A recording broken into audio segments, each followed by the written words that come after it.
Welcome to Tabletop Gaming Guild. Today we'll be unboxing Maracaibo, designed by Alexander Pfister and published by Games Up. I'm excited to get the base game to the table because there's an expansion coming out very soon. I say this every video, but I really appreciate extra baggies. Nothing's really much to look at here. You got your standard cubes and cylinders, you got shields and meeples and ships in vague forms. Next we have a large selection of cards. They seem to have chapter notations on them, so order may be important. I'll be careful with that. There's a fair amount of text and iconography on these cards, but they still seem fairly straightforward.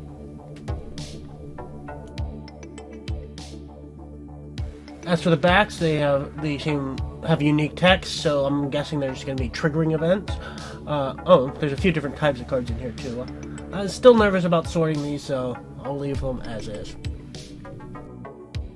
Another nice stack of cards. Pull tabs come off very easily. I doubt the order matters on these, so I'll go through them individually.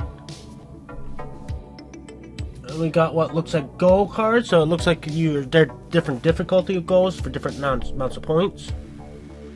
Apparently these are automa cards for solo play. I'm guessing by the backs of these next set of cards that these are communal goals. Yeah, they look like some sort of buildings you could contribute to or build.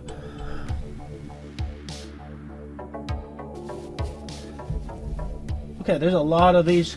The rulebook calls them project cards. Looks like they're just short objectives, easy. I think that's going to be a big part of the game, because it looks like there's more in this deck too.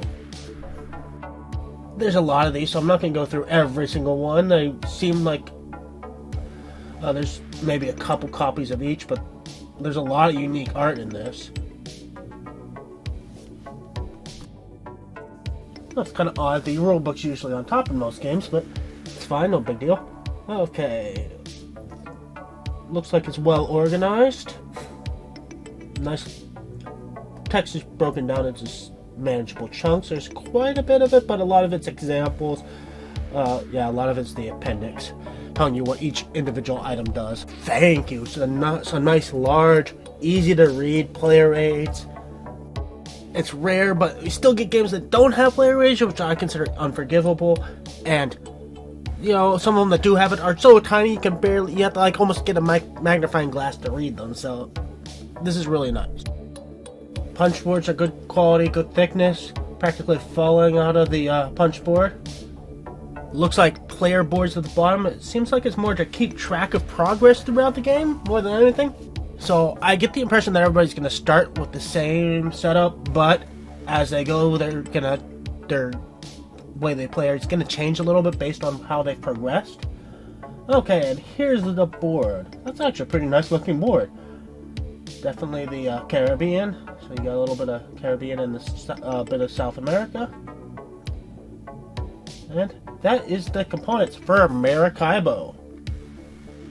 I'm definitely interested to play this. It does seem like a kind of game where the game may change as you play it. So I'm interested to find that out. I'm always interested in games that adapt as you play. Well, thank you for watching. As always, you can catch us here on YouTube, Instagram, Facebook, anywhere podcasts can be found, and many other social medias.